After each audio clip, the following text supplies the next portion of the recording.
नमस्कार दोस्तों, किस्से कहानियां में आपका स्वागत है। आज की कहानी है मुंशी प्रेमचंद द्वारा लिखी धोखा। सती कुंड में खिले हुए कमल वसंत के धीमे धीमे झोंकों से लहरा रहे थे और प्रातःकाल की मंद मंद सुनहरी किरणें उनसे मिल मिलकर मुस्कुराती थी। राजकुमारी प्रभा कुंड के किनारे हरी हरी घास पर खड़ी सुंदर पक्षियों का कलरव सुन रही थी। उसका कनक वर्ण तन इन्हीं फूलों की भांति दमक रहा था, मानो प्रभात की साक्षात सौम्य मूर्ति है जो भगवान अंशुमाली के किरण करों द्वारा निर्मित हुई थी। प्रभा ने मौलसिरी के वृक्ष पर बैठी हुई एक श्यामा की ओर देखकर कहा, मेरा जी चाहता है कि मैं भी एक चिड़िया होती। उसकी सहेली उमा ने मुस्कुराकर पूछा, क्यों? प्रभा ने कुंड की ओर ताकते हुए उत्तर दिया, वृक्ष की हरी भरी डालियों पर बैठी हुई चहचहाती, मेरे कलरव से सारा बाग गूंज उठता। उमा ने छेड़कर कहा, नौगढ़ की रानी ऐसी कितनी ही पक्षियों का गाना जब चाहे सुन सकती है। प्रभा ने संकुचित होकर कहा, मुझे नौगढ़ की रानी बनने की अभिलाषा नहीं है। मेरे लिए किसी नदी का सुनसान किनारा चाहिए, एक वीणा और ऐसे ही सुंदर सुहावने पक्षियों के संगीत की मधुर ध्वनि में मेरे लिए सारे संसार का ऐश्वर्य भरा हुआ है। प्रभा का संगीत पर अपरिमित प्रेम था। वह बहुधा ऐसे ही सुख स्वप्न देखा करती थी। उमा उत्तर देना ही चाहती थी कि इतने में बाहर से किसी के गाने की आवाज आई, करी गए थोड़े दिन की प्रीति मोहन, करी गए थोड़े दिन की प्रीति। प्रभा ने एकाग्र मन होकर सुना और अधीर होकर कहा, बहन, इस वाणी में जादू है। मुझसे अब बिना सुने नहीं रहा जाता, इसे भीतर बुला लाओ। उस पर भी गीत का जादू असर कर रहा था। वह बोली, निसंदेह ऐसा राग मैंने आज तक नहीं सुना। खिड़की खोलकर बुलाती हूँ। थोड़ी देर में रागिया भीतर आया। सुंदर सजीले बदन का नौजवान था। नंगे पैर, नंगे सिर, कंधे पर एक मृग चर्म, शरीर पर एक गेरुआ वस्त्र, हाथों में एक सितार, मुखारविंद से तेज छिटक रहा था। उसने दबी हुई दृष्टि से दोनों कोमलांगी रमणियों को देखा और सिर झुकाकर बैठ गया। प्रभा ने झिझकती हुई आंखों से देखा और दृष्टि नीचे कर ली। उमा ने कहा, योगी जी हमारे बड़े भाग्य थे कि आपके दर्शन हुए। हमको भी कोई पद सुनाकर कृतार्थ कीजिए। योगी ने सिर झुकाकर उत्तर दिया, हम योगी लोग नारायण का भजन करते हैं। ऐसे ऐसे दरबारों में हम भला क्या गा सकते हैं, पर आपकी इच्छा है तो सुनिए। करी गए थोड़े दिन की प्रीति मोहन, करी गए थोड़े दिन की प्रीति। कहाँ वह प्रीति, कहाँ ये बिछरन, कहाँ मधुबन की रीति हो। करे गए थोड़े दिन की प्रीति मोहन, करी गए थोड़े दिन की प्रीति। योगी का रसीला करुण स्वर, सितार का सुमधुर निनाद, उस पर गीत का माधुर्य प्रभा को बेसुध किए देता था। इसका रसज्ञ स्वभाव और उसका मधुर रसीला गान अपूर्व संयोग था। जिस भांति सितार की ध्वनि गगन मंडल में प्रतिध्वनित हो रही थी, उसी भांति प्रभा के हृदय में लहरों की हिलोरें उठ रही थी। वे भावनाएं जो अब तक शांत थीं, जाग पड़ी। हृदय सुख स्वप्न देखने लगा। सती कुंड के कमल तिलिस्म की परियां बन बन कर मंडराते हुए भौरों से कर जोड़ सजल नयन हो कहते थे, करी गए थोड़े दिन की प्रीति मोहन। सुर्ख और हरी पत्तियों से लदी हुई डालियां सिर झुकाए चहकते हुए पक्षियों से रो रो कर कहती थी, करी गए थोड़े दिन की प्रीति मोहन। और राजकुमारी प्रभा का हृदय भी सितार की मस्तानी तान के साथ गूंजता था, करी गए थोड़े दिन की प्रीति मोहन। प्रभा बघौली के राव देवीचंद की इकलौती कन्या थी। राव पुराने विचारों के रईस थे। कृष्ण की उपासना में लवलीन रहते थे, इसलिए इनके दरबार में दूर दूर के कलावंत और गवैया आया करते और इनाम एकराम पाते थे। राव साहब को गाने से प्रेम था। वे स्वयं भी इस विद्या में निपुण थे। यद्यपि अब वृद्धावस्था के कारण यह शक्ति निशेष हो चली थी, पर फिर भी विद्या के गूढ़ तत्वों के पूर्ण जानकार थे। प्रभा बाल्यकाल से ही इनकी सोहबतों में बैठने लगी। कुछ तो पूर्व जन्म का संस्कार और कुछ रात दिन गाने की ही चर्चाओं ने उसे भी इस फन में अनुरक्त कर दिया था। इस समय उसके सौंदर्य की खूब चर्चा थी। राव साहब ने नौगढ़ के नवयुवक और सुशील राजा हरिश्चंद्र से उसकी शादी तजवीज की थी। उभय पक्ष में तैयारियां हो रही थी। राजा हरिश्चंद्र मेयो कॉलेज अजमेर के विद्यार्थी और नई रोशनी के भक्त थे। उनकी आकांक्षा थी कि उन्हें एक बार राजकुमारी प्रभा से साक्षात्कार होने और प्रेमालाप करने का अवसर दिया जाए, किंतु राव साहब इस प्रथा को दूषित समझते थे। प्रभा राजा हरिश्चंद्र के नवीन विचारों की चर्चा सुनकर इस संबंध से बहुत संतुष्ट न थी, पर जब से उसने इस प्रेममय युवा योगी का गाना सुना था, तब से तो वह उसी के ध्यान में डूबी रहती। उमा उसकी सहेली थी। इन दोनों के बीच कोई पर्दा न था, परंतु इस भेद को प्रभा ने उससे भी गुप्त रखा। उमा उसके स्वभाव से परिचित थी। ताड़ गई, परंतु उसने उपदेश करके इस अग्नि को भड़काना उचित न समझा। उसने सोचा कि थोड़े दिनों में यह अग्नि आप से ही आप शांत हो जाएगी। ऐसी लालसाओं का अंत प्रायः इसी तरह हो जाया करता है, किंतु उसका अनुमान गलत सिद्ध हुआ। योगी की वह मोहिनी मूर्ति कभी प्रभा की आंखों से न उतरती। उसका मधुर राग प्रतिक्षण उसके कानों में गूंजा करता। उसी कुंड के किनारे वह सिर झुकाए सारे दिन बैठी रहती।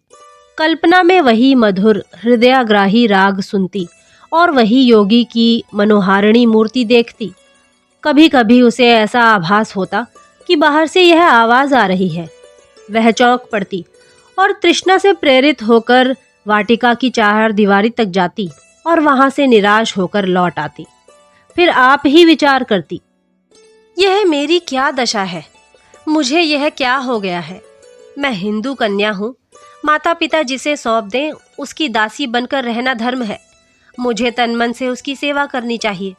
किसी अन्य पुरुष का ध्यान तक मन में लाना मेरे लिए पाप है।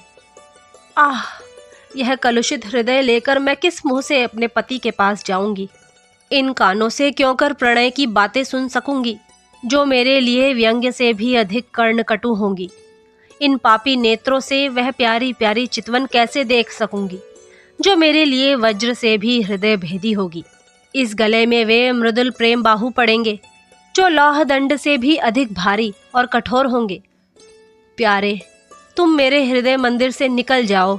यह स्थान तुम्हारे योग्य नहीं। मेरा वश होता तो तुम्हें हृदय की सेज पर सुलाती, परंतु मैं धर्म की रस्सियों से बंधी हूँ। इस तरह 1 महीना बीत गया। ब्याह के दिन निकट आते जाते थे और प्रभा का कमल सा मुख कुम्हलाया जाता था। कभी कभी विरह वेदना एवं विचार विप्लव से व्याकुल होकर उसका चित्त चाहता कि सती कुंड की गोद में शांति लूं, किंतु राव साहब इस शोक में जान ही दे देंगे, यह विचार कर वह रुक जाती। सोचती, मैं उनकी जीवन सर्वस्व हूँ। मुझ अभागिनी को उन्होंने किस लाड प्यार से पाला है। मैं ही उनके जीवन का आधार और अंतकाल की आशा हूँ। नहीं, यों प्राण देकर उनकी आशाओं की हत्या ना करूंगी। मेरे हृदय पर चाहे जो बीते, उन्हें ना कुढ़ाऊंगी। प्रभा का एक योगी गवैये के पीछे उन्मत्त हो जाना कुछ शोभा नहीं देता। योगी का गान तानसेन के गानों से भी अधिक मनोहर क्यों ना हो, पर एक राजकुमारी का उसके हाथों बिक जाना हृदय की दुर्बलता को प्रकट करता है। राव साहब के दरबार में विद्या की, शौर्य की और वीरता से प्राण हवन करने की चर्चा न थी। यहाँ तो रात दिन राग रंग की धूम रहती थी। यहाँ इसी शास्त्र के आचार्य प्रतिष्ठा के मसनद पर विराजित थे और उन्हीं पर प्रशंसा के बहुमूल्य रत्न लुटाए जाते थे। प्रभा ने प्रारंभ ही से इसी जलवायु का सेवन किया था और उस पर इनका गाढ़ा रंग चढ़ गया था। ऐसी अवस्था में उसकी गान लिप्सा ने यदि भीषण रूप धारण कर लिया तो आश्चर्य ही क्या है। शादी बड़ी धूमधाम से हुई। राव साहब ने प्रभा को गले लगाकर विदा किया। प्रभा बहुत रोई। उमा को वह किसी तरह छोड़ती न थी। नौगढ़ एक बड़ी रियासत थी और राजा हरिश्चंद्र के सुप्रबंध से उन्नति पर थी। प्रभा की सेवा के लिए दासियों की एक पूरी फौज थी। उसके रहने के लिए वह आनंद भवन सजाया गया था, जिसके बनाने में शिल्प विशारदों ने अपूर्व कौशल का परिचय दिया था। श्रृंगार चतुराओं ने दुल्हन को खूब संवारा। रसीले राजा साहब अधरामृत के लिए विहल हो रहे थे। अंतःपुर में गए। प्रभा ने हाथ जोड़कर सिर झुकाकर उनका अभिवादन किया। उसकी आंखों से आंसू की नदी बह रही थी। पति ने प्रेम के मद में मत्त होकर घूंघट हटा दिया। दीपक था पर बुझा हुआ, फूल था पर मुरझाया हुआ। दूसरे दिन से राजा साहब की यह दशा हुई कि भौरे की तरह प्रतिक्षण इस फूल पर मंडराया करते। न राजपाट की चिंता थी, न सैर और शिकार की परवाह। प्रभा की वाणी रसीला राग थी, उसकी चितवन सुख का सागर और उसका मुखचंद्र आमोद का सुहावना कुंज। बस प्रेम मद में राजा साहब बिल्कुल मतवाले हो गए थे। उन्हें क्या मालूम था कि दूध में मक्खी है। यह असंभव था कि राजा साहब के हृदयहारी और सरस व्यवहार का, जिसमें सच्चा अनुराग भरा हुआ था, प्रभा पर कोई प्रभाव न पड़ता। प्रेम का प्रकाश अंधेरे हृदय को भी चमका देता है। प्रभा मन में बहुत लज्जित होती। वह अपने को इस निर्मल और विशुद्ध प्रेम के योग्य न पाती थी। इस पवित्र प्रेम के बदले में उसे अपने कृत्रिम रंगे हुए भाव प्रकट करते हुए मानसिक कष्ट होता था। जब तक राजा साहब उसके साथ रहते, वह उनके गले लता की भांति लिपटी हुई घंटों प्रेम की बातें किया करती। वह उनके साथ सुमन वाटिका में चुहल करती, उनके लिए फूलों का हार गूंथती और उनके गले में हाथ डालकर कहती, प्यारे देखना, ये फूल मुरझा ना जाएं, इन्हें सदा ताजा रखना। वह चांदनी रात में उसके साथ नाव पर बैठकर झील की सैर करती और उन्हें प्रेम का राग सुनाती। यदि उन्हें बाहर से आने में जरा भी देर हो जाती तो वह मीठा मीठा उलाहना देती, उन्हें निर्दयी और निष्ठुर कहती। उनके सामने वह स्वयं हंसती, उनकी आंखें हंसती और आंखों का काजल हंसता था। किंतु आह, जब वह अकेली होती, उसका चंचल चित्त उड़कर उसी कुंड के तट पर जा पहुंचता। कुंड का वह नीला नीला पानी, उस पर तैरते हुए कमल और मौलसीरी की वृक्ष पंक्तियों का सुंदर दृश्य उसके आंखों के सामने आ जाता। उमा मुस्कुराती और नजाकत से लचकती हुई आ पहुंचती। तब रसीले योगी की मोहिनी छवि आंखों में आ बैठती और सितार के सुलसित सुर गूंजने लगते। करी गए थोड़े दिन की प्रीति मोहन। तब वह एक दीर्घ निश्वास लेकर उठ बैठती और बाहर निकलकर पिंजरे में चहकते हुए पक्षियों के कलरव में शांति प्राप्त करती। इस भांति यह स्वप्न तिरोहित हो जाता। इस तरह कई महीने बीत गए। एक दिन राजा हरिश्चंद्र प्रभा को अपनी चित्रशाला में ले गए। उसके प्रथम भाग में ऐतिहासिक चित्र थे। सामने ही शूरवीर महाराणा प्रताप सिंह का चित्र नजर आया। मुखारविंद से वीरता की ज्योति स्फुटित हो रही थी। तनिक और आगे बढ़कर दाहिनी ओर स्वामी भक्त जगमल वीरवर सांगा और दिलेर दुर्गादास विराजमान थे। बाईं ओर उदार भीम सिंह बैठे हुए थे। राणा प्रताप के सम्मुख महाराष्ट्र केसरी वीर शिवाजी का चित्र था। दूसरे भाग में कर्मयोगी कृष्ण और मर्यादा पुरुषोत्तम राम विराजते थे। चतुर चित्रकारों ने चित्र निर्माण में अपूर्व कौशल दिखलाया था। प्रभा ने प्रताप के पाद पद्मों को चूमा और वह कृष्ण के सामने देर तक नेत्रों में प्रेम और श्रद्धा के आंसू भरे मस्तक झुकाए खड़ी रही। उसके हृदय पर इस समय कलुषित प्रेम का भय खटक रहा था। उसे मालूम होता था कि यह उन महापुरुषों के चित्र नहीं, उनकी पवित्र आत्माएं हैं। उन्हीं के चरित्र से भारतवर्ष का इतिहास गौरवान्वित है। वे भारत के बहुमूल्य जातीय रत्न, उच्च कोटि के जातीय स्मारक और गगन भेदी जातीय तुमुल ध्वनि है। ऐसी उच्च आत्माओं के सामने खड़े होते उसे संकोच होता था। आगे बढ़ी, दूसरा भाग सामने आया। यहाँ ज्ञानमय बुद्ध योग साधना में बैठे हुए देख पड़े। उनकी दाहिनी ओर शास्त्राज्ञ शंकर थे और दार्शनिक दयानंद। एक ओर शांतिपथगामी कबीर और भक्त रामदास यथा योग्य खड़े थे। एक दीवार पर गुरु गोविंद अपने देश और जाति पर बलि चढ़ने वाले दोनों बच्चों के साथ विराजमान थे। दूसरी दीवार पर वेदांत की ज्योति फैलाने वाले स्वामी राम तीर्थ और विवेकानंद विराजमान थे। चित्रकारों की योग्यता एक एक अवयव से टपकती थी। प्रभा ने इनके चरणों पर मस्तक टेका। वह उनके सामने सिर न उठा सकी। उसे अनुभव होता था कि उनकी दिव्य आंखें उसके दूषित हृदय में चुभी जाती हैं। इसके बाद तीसरा भाग आया। यह प्रतिभाशाली कवियों की सभा थी। सर्वोच्च स्थान पर आदि कवि वाल्मीकि और महर्षि वेदव्यास सुशोभित थे। दाहिनी ओर श्रृंगार रस के अद्वितीय कवि कालिदास थे। बाईं तरफ गंभीर भावों से पूर्ण भवभूति। निकट ही भर्तृहरि अपने संतोषाश्रम में बैठे हुए थे। दक्षिण की दीवार पर राष्ट्रभाषा हिंदी के कवियों का सम्मेलन था। सहृदय कवि सूर, तेजस्वी तुलसी, सुकवि केशव और रसिक बिहारी यथाक्रम विराजमान थे। सूरदास से प्रभा का अगाध प्रेम था। वह समीप जाकर उनके चरणों पर मस्तक रखना ही चाहती थी कि अकस्मात उन्हीं चरणों के सम्मुख सर झुकाए उसे एक छोटा सा चित्र दिख पड़ा। प्रभा उसे देखकर चौंक पड़ी। यह वही चित्र था जो उसके हृदय पट पर खिंचा हुआ था। वह खुलकर उसकी तरफ ताक न सकी। दबी हुई आंखों से देखने लगी। राजा हरिश्चंद्र ने मुस्कुराकर पूछा, इस व्यक्ति को तुमने कहीं देखा है? इस प्रश्न से प्रभा का हृदय कांप उठा। जिस तरह मृगशावक व्याध के सामने व्याकुल होकर इधर उधर देखता है, उसी तरह प्रभा अपनी बड़ी बड़ी आंखों से दीवार की ओर ताकने लगी। सोचने लगी, क्या उत्तर दूं? इसको कहीं देखा है? उन्होंने यह प्रश्न मुझसे क्यों किया? कहीं ताड़ तो नहीं गए? हे नारायण, मेरी पत तुम्हारे हाथ में है, क्यों कर इनकार करूं? मुंह पीला हो गया। सिर झुकाकर क्षीण स्वर से बोली, हाँ, ध्यान आता है कि कहीं देखा है। हरिश्चंद्र ने कहा, कहाँ देखा है? प्रभा के सिर में चक्कर सा आने लगा। बोली, शायद एक बार यह गाता हुआ मेरी वाटिका के सामने जा रहा था। उमा ने बुलाकर इसका गाना सुना था। हरिश्चंद्र ने पूछा, कैसा गाना था? प्रभा के होश उड़े हुए थे। सोचती थी, राजा के इन सवालों में जरूर कोई बात है। देखूं लाज रहती है या नहीं। बोली, उसका गाना ऐसा बुरा न था। हरिश्चंद्र ने मुस्कुराकर कहा, क्या गाता था? प्रभा ने सोचा, इस प्रश्न का उत्तर दे दूं तो बाकी क्या रहता है। उसे विश्वास हो गया कि आज कुशल नहीं है। वह छत की ओर निरखती हुई बोली, सूरदास का कोई पद था।